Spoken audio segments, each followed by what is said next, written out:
Hello and welcome to Oh No Disney Adults, your monthly roundup of all the fun things happening at the park.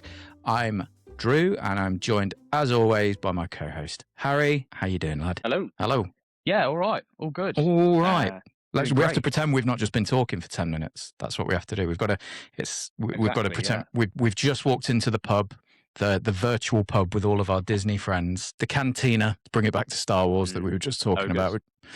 Ogres, man. Yeah, Ogres that's got a different timeline in Anaheim now, apparently. And do you see the Han Solo that they've got walking around the park? Yeah, I was about to say, yeah, Han Solo's there now. Yeah, brilliant. It's brilliant. Oh, I feel such like a mix of feelings, because on the one hand I'm like, oh, it's really cool that you've got like the original trilogy characters in, and then if I'm being honest, every actor they've had so far for like Luke and like this Han guy, I'm like, was that the one that looked closest to like the original act? Because we're giving some cosplay energy here a little bit. I think the good thing about characters like Vi Moradi or the First Order Troopers or Kylo is like Vi's obviously original character, so she can look like whatever as long as they're kind of matching like skin tone and approximate build. Kylo and the Troopers, that's an easy one because they're covered from head to toe. Same with Vader, because Vader's going to be hanging out down by. Yeah, just covered. Yeah, but yeah, I think it can be a bit hit or miss. The Rey that we've met when we've been over there has been really good, and she didn't necessarily have a spot on look, but she had the mannerisms and the speech patterns down. So I think maybe we just need to see a bit more of these guys in action. I realise I'm being a bit nitpicky, like, give the guy a chance and everything, but I don't know, man. I don't know how I feel about it. I get what you're saying, because when I initially saw it, I also thought something similar, but I do think it's still quite a good job. I think he looks all right. I don't think he'll. I think that's a risk you kind of take with when you have those non-helmeted characters. Yes. Admittedly, Rey looks like spot on. I think Rey looks like Rey. I think I do think there's something a bit. We'll see. The video that we saw, it's sort of him, he kind of gives the camera a bit of a nod, walks over to Chewie at the Falcon. They have a bit of a back and forth about, like, the mannerisms seem quite good, I think like the mannerisms from the Luke I've seen in the past when he's been out have looked pretty good as well. I don't know, maybe it's just me and I think once I'm there, like if they ever bring this over to Florida and I'm in Galaxy's Edge and I'm letting it all wash over me, and you're that much more willing to pretend when you're in the parks, aren't you? You can kind of go with the flow a little bit more. Maybe it will feel a little more real, a little bit more like I'm in a galaxy far, far away. But yeah, I think it's kind of an interesting time where you've got one park doing one thing and one park doing another thing. And I get that they're probably using Anaheim as a bit of a test bed to see whether it'd work in Florida. But no, I think it's kind of cool that that's happened. I know we covered it extensively in last month's episode, but nice to actually see that being kind of activated and happening now. And I think tickets for Star Wars Celebration have just gone on sale as well for LA next year, which, man alive, that would be fun to go to, but I don't think I'm going to have LA money in 2027, unfortunately. I have to wait till it rolls back around to Europe. Yeah. Did you do the Europe one a couple of years ago? Yeah, I think I'm going to wait until it rolls. Yeah, I went to one of the days in 2023 for Star Wars Celebration. Yeah, same. And I thoroughly enjoyed it. It was my first one I went to. And I got to see the teaser for Ahsoka before it was revealed. I got to see Thrawn's face before it was publicized that he was going to be in it. Very nice. How did you find Ahsoka? That was great. I absolutely loved it. I don't know. Online opinion, the masses seem to think it was all right. I really enjoyed it. However, I fully know that I'm going to be very biased because I'm just happy to have more Star Wars. It's going to take a lot for me not to enjoy Star Wars. And I really enjoyed Ahsoka. I thought it was good. I think the choreography could have been maybe like a little bit better here and there. But overall, it was fun. I enjoyed it. Absolutely, I had a good time. It was nice to see Thrawn. He felt like a great villain. It was lovely to see Ahsoka's story as well continue. She's been a character for so long now. Like, a lot of people, I feel like, when you think of Ahsoka first, it's not like this old character, but when you actually realise how long Ahsoka's been around now, it's actually quite an old character. Yeah, when was the Um, movie? Was the movie 2007? yeah, it 2008. must have been around then. 2008. I was just looking it up. So, I mean, this is a Yeah. character that's been, you know, in that universe for not far off 20 years at this point, you know, and has appeared in a lot of content. You know, she's had her own novel. She's appeared across, what, 3 different series now. She was in, obviously, Clone Wars originally. She was in Rebels. Then she got Ahsoka, you know, her own show kind of continued, which was essentially Rebels, you know, 2.0. It was, you know, that was obviously heavily influenced by that. She was in Mando and Book of Boba Fett as well. So like they're, you know, they're not holding back on using the character. I really enjoyed it, and it, like, I have this back and forth with a friend of mine who does like Star Wars, but is a lot more reserved of what he appreciates, and he's a lot faster to sort of criticize a lot of the new canon content. And you know, I think criticism is valid. I think Star Wars, unfortunately, is kind of renowned for, you know, having a fan base that's has a very weird approach to what they will and won't accept in their, you know, in what they consider themselves to be fans of. But yeah, I think I've generally fall into your camp a little bit more there, where it's like, yeah, if you've got Star Wars slapped on it, I'm probably going to find something to enjoy about it. And yeah, I enjoyed the Ahsoka series. I thought it was well cast. And yeah, I'm looking forward to seeing season 2. I'm looking forward to see, I forget the actor's name, the guy who's taking over as Baylan Skoll. Because Ray Stevenson died, obviously, you know, before season 1 came out. I know what you mean, yeah. He's the Hound from Game of Thrones. And apparently they were friends in real life and stuff. So I don't know. You need like a big, gruff British dude for it, and I guess he was available. So hopefully that won't be too jarring, because he was an interesting character who obviously we're meant to learn more about. You know, not too much of his backstory was really revealed or dug into in that first season. So we shall see. Of course, the other thing we've got coming up is we've got the Mando movie next month as well, which is exciting times, if you mean. Yes, I cannot wait for that to come out. I'm so excited. Yeah. It's finally here. Yeah. Finally here. I'm ready. Speaking of Rebels, you've got Zeb showing up as, I think, like one of the main characters in it, or certainly like heavily featured in it, like voiced by Steve Bloom again. So that's awesome as well, that we're kind of bringing that character back into it, not only back into it, but, you know, live action for this like kind of full CGI. I don't think we've ever seen another Lasat in live action. I know he was like based on Ralph McQuarrie's original concept art for what Chewie was supposed to look like, but I don't think there's been another live action depiction of a Lasat outside of him. And I know there's not really meant to be many left, so that's, you know, helps sort of explain it away. But no, I'm looking forward to the whole thing. I think it looks really fun. It's a good time to be a Star Wars fan. We've got Starfighter next year as well. Some hot Gosling action. Yeah, we've got loads coming out. It's great. I'm so excited. Yeah, man. Maul's on at the moment. We were just talking about how great that's been so far. You're 1 episode in. I've watched the 4 that have come out so far. Again, just weird, man. For like a character who has like, what, 3 lines of dialogue in 1 movie, to have had like, you know, novels and graphic novels, and then like had his character again very much sort of fleshed out and developed, and had a really interesting arc throughout some of the animated series and everything else, you know, kind of coming back from being chopped in half to becoming, you know, this like shadow crime lord and all of the Dathomiri stuff. And yeah, I think it's really kind of a cool time. And the fact that Filoni is kind of running the show now as well, for me, is quite promising. I think we're going to see some interesting stuff over the next few years. Just waiting for that Rey film that's meant to be coming out, and a few other bits and bobs. Should be good. Yeah, exactly. I can't wait. And I think as well, what's crazy about Maul is, so again, this is where my opinion differs to a lot of people, but maybe because I grew up with those films. But yeah, I remember, and still to this day, people do not like Phantom Menace. But it gave us one of the most like interesting dark side characters out there, you know, and I feel like he is quite different to so many other characters that it's great. But I think you can only really attribute that to the exploration of the character that's done in later work, because I think outside of him being like, he's obviously an extremely iconic character. Like his character design is phenomenal, and obviously he pops and he kind of gets like the big cinematic moments in that film, you know, with Duel of the Fates, which is like, you know, easily the most memorable piece of music to come out of that prequel trilogy, and you know the dual lightsaber and all of that kind of stuff.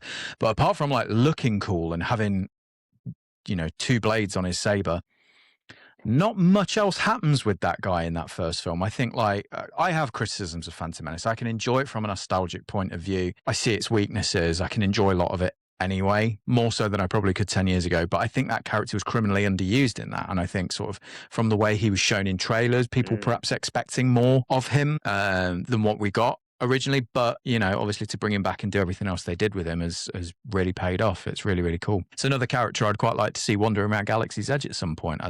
You know, and again, he'd be so heavily made up that that's something that they could do quite easily, I think, potentially. Yeah, definitely. Who knows, man? I don't think they've ever done him at the California one, to the best of my knowledge. I've only ever seen him at Hollywood Studios in Florida when they used to do like a parade type thing, the day kind of show. Yeah. And I remember watching it, and it was great. Isn't Ray Park a nut job though? I swear he had to like. I swear he had to delete like a load of abusive stuff on his social media. I'm just looking it up now to see if any of it's still up there. Yeah, I don't know. But like, there was like a thing a few months ago where he was like posting like really problematic stuff on his social media at like 2 a.m, and then like sort of 10 o'clock the next morning it was being deleted, but it's the internet, so of course it's already been saved and redistributed and everything else. But yeah, I'm pretty sure that guy's off the rails in some sort of, I mean, I'd never say it to his face. He could absolutely destroy me. The man's like a mixed martial arts master, and you know what I mean? You put a broom in his hand and he's going to take out a room full of people. But yeah, so they're probably not going to employ him to put on the mall makeup to go and walk around the parks, but probably not. Would you take the job, Harry, if you were going to dress up? If you were going to be invited to be not just Star Wars necessarily, but a character in the parks, who'd you go with? I don't know. If they paid me enough, yeah, for sure. Why not? Yeah. Leia? Or, I mean, even if it was like a day job where they were like, hey, do you want to just go and be a character, this character here? I'd be like, yeah. I'd be Doc Ondar. I'd be Doc Ondar. Put me behind the cage and I'll just just do my animatronic movements. I would like to be... I think I would quite like to be a First Order trooper. Okay, yeah. Relative anonymity, but you can kind of mess with people a bit and put them on edge. Exactly. Yeah, that'd be a good one, man. Yeah, very nice. Well, we have talked about Star Wars for about 15 minutes, which is fairly typical for us on each episode, I think. So why don't we take a quick look at a few news items? I think you've got a few as well. I've got some bits written down here. We'll just kind of have at it. There's quite a few things happening at the moment, actually. So Buzz Lightyear is back open now, which is really nice. That's, you know, I'm really glad that that's up and running again. And sort of some of the reviews from the vloggers and things that I've seen are that it kind of stands toe to toe with like the other Buzz Lightyears around the world now, whereas before it was kind of meant to be pretty much the worst one. It felt very outdated. Have you seen much footage of it now that it's been back open again? What's going on with it? Like the light up targets and the fact that the blasters are handheld now and not kind of fixed to the ride vehicle and all that kind of stuff. I think the only downside is that was like a medium to low tier ride before. You could always jump on that one fairly quickly. Whereas now it's going to have that splurge in popularity because obviously it was closed for like 9 months or whatever, and it's had this kind of redress and all of this. So it's going to, you know, those wait times during peak periods are going to absolutely fly through the roof now. But I am really looking forward to checking it out again because I enjoy that ride quite a lot. No, yeah, I'm really excited to go on it. I actually, it was always a must for me and Ellie. We always went on it. Yeah. So I'm excited now it's new. I think the handheld blasters are going to be fab. Yeah. And I like that they light up so you can see what you're shooting at a little bit easier, I feel. Yeah, man, absolutely. So it's like it lights up in either green or red, I think, because you have a different color depending on which blaster you're holding in the ride vehicle, I believe. So yeah, that's nice that you can kind of see who scored the point on that particular thing. Yeah, man, that's cool. And Big Thunder is due to reopen in a few weeks as well, which that's been closed forever. Exactly. Yeah, I'm excited for that.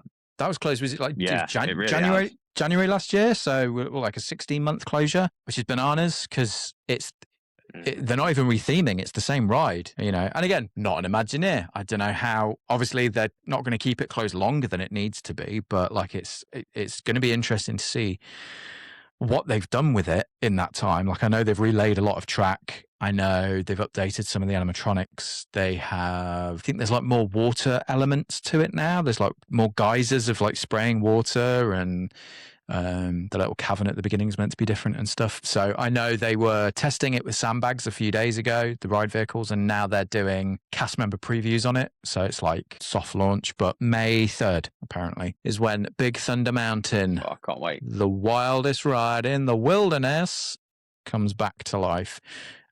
Probably with an absolutely awful view of what was once the rivers of America. You know, as you're going around that side, and you used to be able to see people on the Liberty Bell, and they'd wave at you.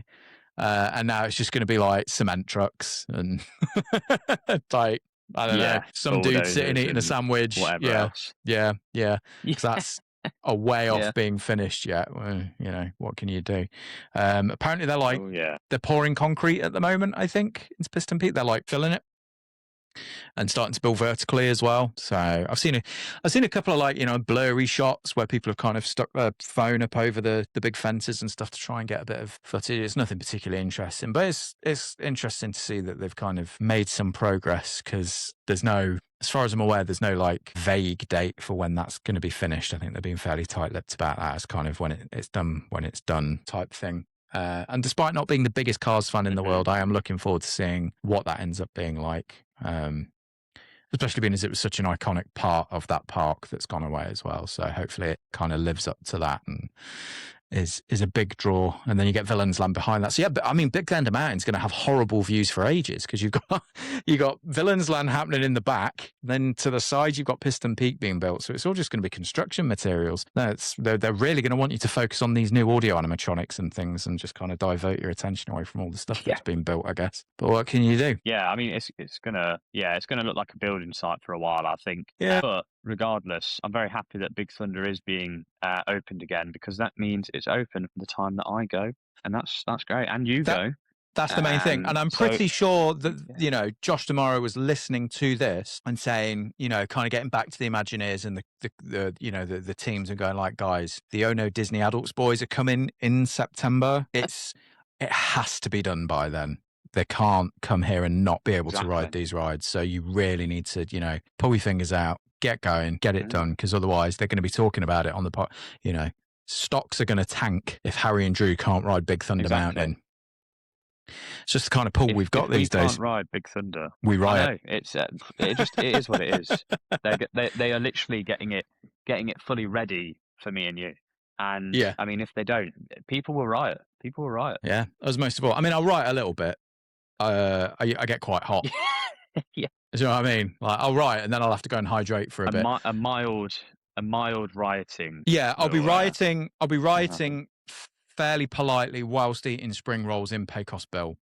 Is probably how I'll be doing it. Oh, okay. This is like, I'm just looking at the Princess Leia meet and greet, and she's in, like, she's not in her New Hope stuff. She's in like Empire type, like pantsuit with the vest and stuff. That's kind of cool. That's kind of cool. I like that. She looks pretty cool in it. I hadn't seen that. That's really cool.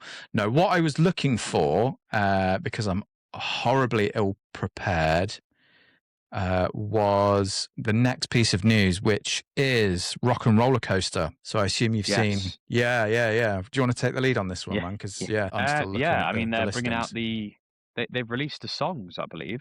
Yeah. The track listing for. They've got song 2. Now I don't actually remember who the artists are, which is like a crime because these are all really iconic songs. But they've got song 2. Yeah. They've got Rock, and I'll find it in a second now.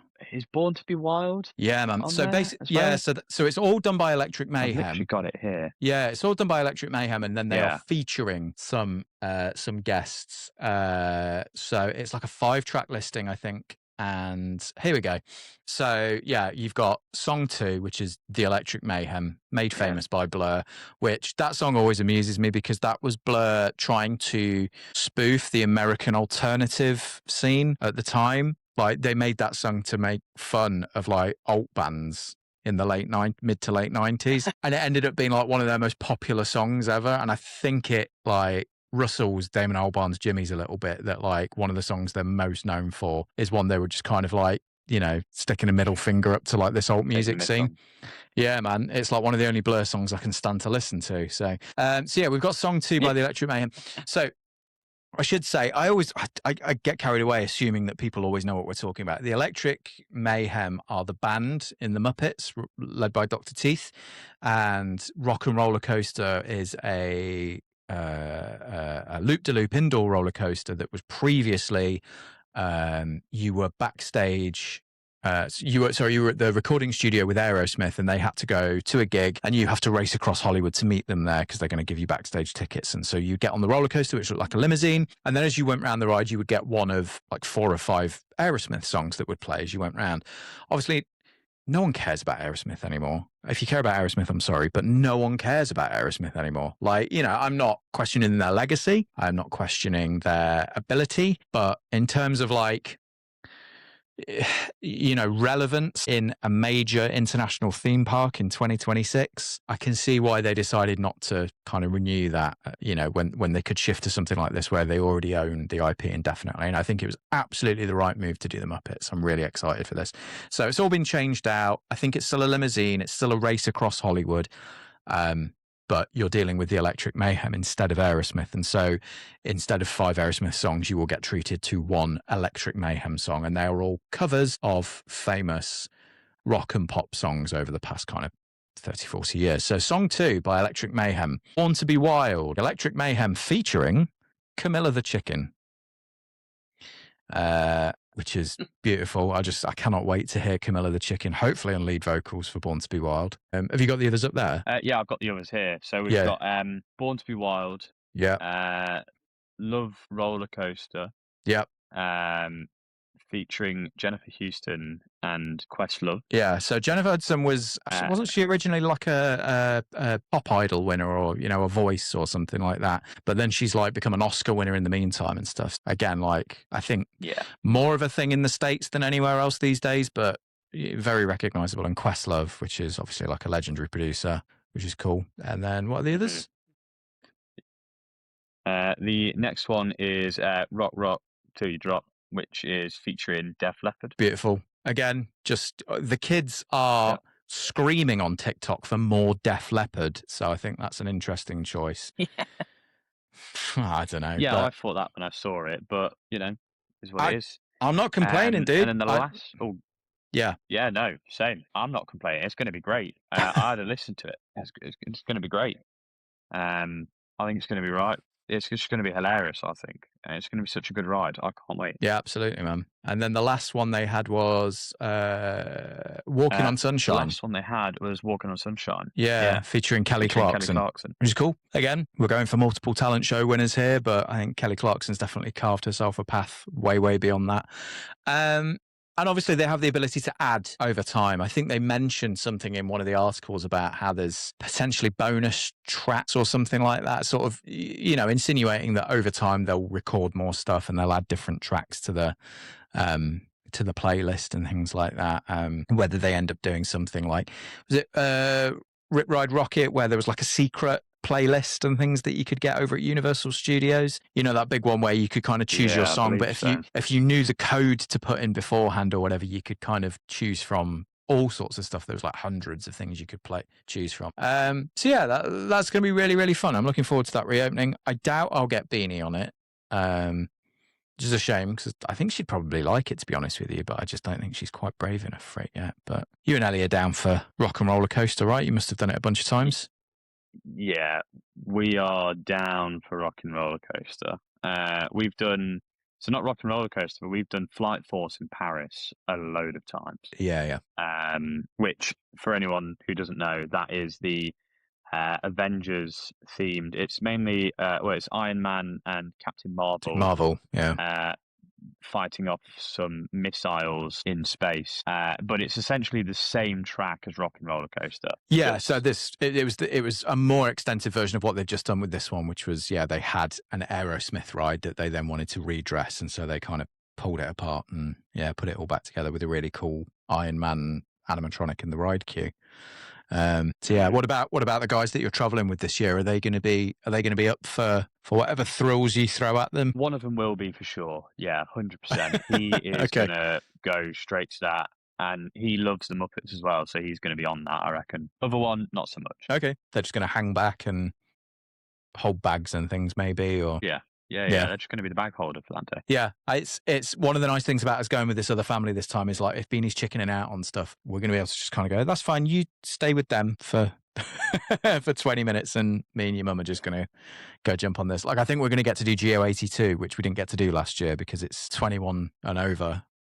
So we couldn't do that because there was no one, we've got an 8-year-old with us, so that was that. But this time we should be able to kind of, hopefully book a session, book a table ahead of time, and then get a bit of time just as a couple, which will be very novel for us because that doesn't happen much in real life, let alone walking around the Food and Wine Festival at Epcot.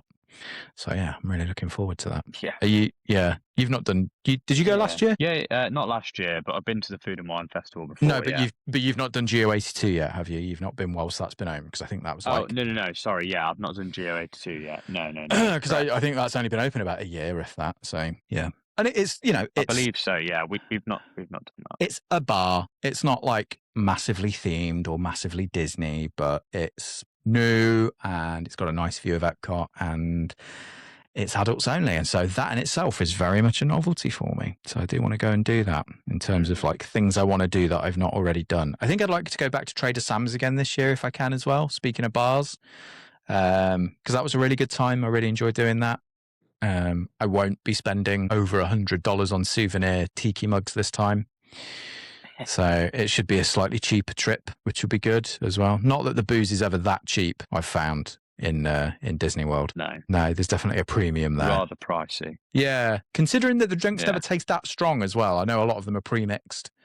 And I get it. They don't want a bunch of absolutely ruinous drunk people wandering around their theme park. So I do understand. But yeah, you sometimes sort of, you pay kind of $18, $19 for a cocktail that's got like a single shot of alcohol in it. And you're just like, this is nice. It tastes good. But I feel like for that amount of money, I should know that there's some premium alcohol in there. I should be able to taste that. But well, yeah, no, exactly. I agree. It's partly why when I go to Disney, often I don't really drink that much when I'm there. Or like I might have one drink with a meal.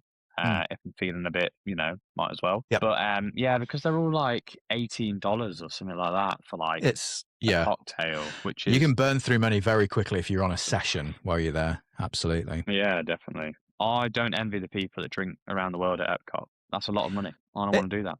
It is, and I think I can see more steps being taken to try and rein some of that in as well. And it's that thing Disney's obviously trying to balance, like the amount people want to spend versus the amount of issues that type of behavior and drinking culture can cause, especially during Food and Wine, especially at the weekends. I've not witnessed it firsthand, but I've definitely seen footage of very problematic behavior, and they're quick to kind of clamp down on that once it emerges. But I think maybe doing a little bit more in the first hand to deter that happening at all would be good. And I realize it's difficult to you can put a drink limit on at a bar, but when you are walking past somewhere that serves alcohol every 15 feet, it's difficult to kind of police that properly, I suppose. And people have a right to enjoy themselves as well. But yeah, it's a really tricky one, obviously, because if it wasn't, they would have figured it all out already.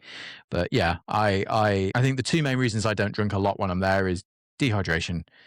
And yeah, like you said, cost, because I've got plenty of other ways to run myself ragged financially while I'm there. I don't need to add copious amounts of overpriced alcohol to it. The Sorcerer's Hat is back. Hollywood Studios. It has been placed on top of the animation building where Animation Courtyard is currently being constructed, and everybody's in awe. A lot of people said that they missed it when it went, and they're all very, very happy to have it back. So this, I believe, is on top of what was Star Wars Launch Bay. So that's pretty cool that that's all kind of coming along. I feel like it's just construction news at the moment, but that's because there's so much going on in so many of the parks. Like they're starting to build bits in the Monsters University area as well, like construction's going on there, and people are starting to see like the fronts of buildings all coming up and everything else. But you know, like something like the Sorcerer's Hat is obviously a very iconic thing, so it's a sign of real progress to see something like that kind of get lowered into place. And I'm interested to see what the rest of that ends up looking like with the little kind of play areas and stuff there. Yeah, I think it's going to be great. It's going to be really cool. Absolutely. The other thing that I wanted to bring up, and I only saw this in passing, but I feel like it can lead to a bigger conversation, is there are rumors, unsubstantiated, but rumors from what I gather are relatively credible sources, that we might be getting a Main Street USA Lego set either this year or next year. I've heard this. Now, as someone who enjoys Danish construction blocks and someone who is, you know, very much hang my hat on the fact that I like Disney, the idea of, you know, a Main Street set that could potentially be, and this is just speculation on my part, modular. So we could maybe start adding lands to it later on, ultimately leading to me needing an entire room for a Lego Disney, like Magic Kingdom. Just saying, Lego, you've got at least one sale right here. Like, if is that like something you'd go in for? Most likely. Yeah. It's something we would definitely look at. Me and Ellie would definitely, I feel like, buy that if that was a thing. Like, we would buy that straight away. That's a purchase. Yeah. Because I've seen some custom ones online that have been really, really cool. There's one called there's an Instagram account called Craggle Creations, and they've done just again like, you know, 20 feet by 20 feet sort of table, and the whole thing is like all of Magic Kingdom with lights and motors in the carousel, and, you know, like just like thousands of hours and tens of thousands of dollars worth of bricks, and like, you know, it's absolutely stunning. And obviously we're not going to get anything quite on that scale, which is fine, you know, but, you know, give me the Dapper Dans, give me a tram trolley, give me, you know, the statue, give me the statue of Walt and Mickey at the hub. Let me be able to click. Great. Let me be able to click it onto my Disney castle that I've already got over there in the corner, and then, Lord willing, maybe start giving us Adventureland or whatever. What if they were going to do more? Which one would you want next? If they were going to do like the lands or... So, lands, I'd probably like Adventureland, but my initial thought went to they could sell, and I mean, this is a great moneymaker, I feel. They could sell expansions like Parade add-on. Oh. And you could get Parade floats. Well, they've got these smart bricks now, haven't they? Yeah, they do lights and noises. So yeah, you could do the Fantasy Fair, you could do the Cavalcade, you could do the Rainy Day Parade. The Rainy Day Parade. You could do the Dreams by Starlight and have it with little light up bricks and stuff. Oh man, we need to start writing. Yeah. We need to start writing to Frank Lego, because we've got good ideas. We know what's up. I think we could. Yeah, I think I want a Tomorrowland. I want a little people mover. Yeah, that'd be cool. Like a people mover. A little motorized people mover. Or I want a monorail set. I know it's not even in Disney Main Street, but I would love That's a monorail. Not the point. Absolutely. And then they could do a car park set, and you could buy multiples of the car park set. You could get like the Scar car park, and then you could get the I don't know who else is in there. You know, they do like the characters for all the different bits, and it's just big slabs of grey. And then you buy big chunks of like grey plastic. But then for it to be to scale, you have to buy like 16 of them, and you put all those in place, and then you could buy the little tram set. I'm telling you, man, the possibilities are limitless. One of the things I really liked when we went to Disney Springs was, I don't know if you've seen it, but the Lego Riviera Resort that's built, that I think was initially in the Lego store and is now by like the DVC booth. It's so cool because we were staying in that one when we went as well. So to get to go and see like the scale's all off, but like, a little Lego represent. Yeah. So I'm like, do all the resorts, man. Because like, how many people are going to be like, oh yeah, I'll buy a pop set. I've stayed here and I've stayed here. So I'm going to buy the Lego sets for all the resorts that I've stayed in. And yeah. So someone would do that. That's someone being me. Yeah. Yeah. This is it. It's probably for the best if they don't do it because I do worry about the amount of financial disrepair I could get into if all of this actually became available. But the point stands, like a Main Street, if it happens, that's absolutely a purchase. There's no way that's not happening. That's really, really cool. And then, yeah, I love the idea of just kind of doing these like chunks of lands, release them one at a time or whatever in like a clockwise or whatever. But yeah, man, like seeing Tomorrowland would be great. Seeing, Storybook Circus or, I've got a little, where is it? Yeah, there we go. Look, I've already got the Haunted Mansion. So we just need the rest. I've got that kit upstairs actually. Yeah. So we just need the rest of Liberty Square, just the little brown poo river. It goes around the outside, and a little Memento Mori there, and a Columbia Harbour House just over here.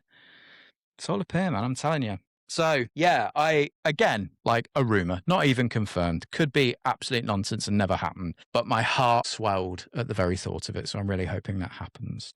There's quite a lot of Disney Lego sets that have, obviously there's a lot tied into like Toy Story, Frozen, Moana, things like that. But in terms of like, they've done 2 castles, they've done, mini sets like that. They've done a lot of like anniversary specific stuff in the past as well. So I certainly think it's within the realms of happening. I don't know how much I'd want it because obviously the bigger and more detailed the set is, the better it's going to look, but also the bigger it's going to be and the more it's going to cost. Like, is there like a sweet spot for you? Would you want it to be like a £60 set that's like, maybe kind of 12 inches long? Or would you want it to be like a £500 set that's, like you're going to need a new dining table to put it on, but it's got everything, it's got the confectioner and it's got the cinema, like what would be, you're probably going to get it either way, but what would be the sweet spot for you? I'd say ideally, like, if it cost me around the same as the castle, so around like, I think it was like £300. Yeah, 300, 350, something like that. Yeah. And it was a reasonable size, maybe like a couple of buildings going up. Or maybe if they did like half of Main Street as a couple of buildings, and then they did another half, so then I could buy it in 2. Yeah. That would be great. I don't think they would do that because then you'd have to buy 2 sets, but maybe they would. I don't know, because when they've done like the Diagon Alley thing in the past, that's been kind of like it's not been a street with buildings on both sides, has it? It's been kind of like a cross section. Yeah. So you get one half of the street. Really. But then which side of the street do we go for? I want the side of the street with Casey's Corner on it. Yeah, I was just thinking the same thing. Yeah. Yeah, I want that, and then I want them stood outside like they are when they open in the morning in their baseball gear for a little child-sized Lego figure to be throwing the first pitch of the day. Do you know that's the thing they do? Yeah. Yeah. So like they ask a kid to throw the first pitch of the day, and then they usually give them like a free dessert or whatever, and it's a cute little tradition that they do. So give me that downsized. Nice that, yeah. Give me that, and then in the background have me sitting outside of Casey's in absolutely torrential rain eating corn dog nuggets like I've not got a care in the world. So that might be a custom job that I have to do myself, but that's a real standout memory from the last time I went. It was absolutely just howling it down in proper, like early September hurricane type thunderstorm. Hundreds of people gathered under the awning for Casey's, and I'm just sat under one of the umbrellas outside, staying relatively dry except for I'm sat in like maybe 2.5 inches of water, eating corn dog nuggets,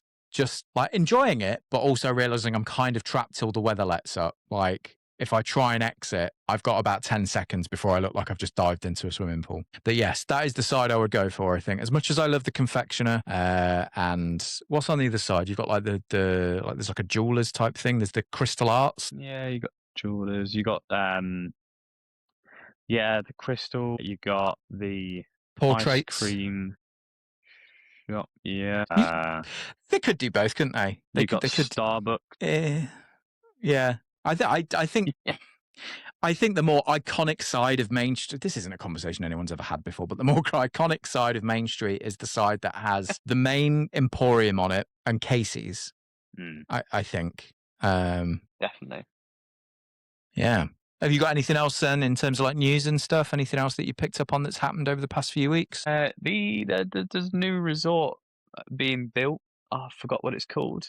Have they named it? Isn't there? I knew there was one. So. There was one near Wilderness, near Fort Wilderness, because I walked past it last time I was there and sort of filmed a little bit and was like, what this? Let's have a look. What does the internet say? Yeah. This is good. Doing my research live on air.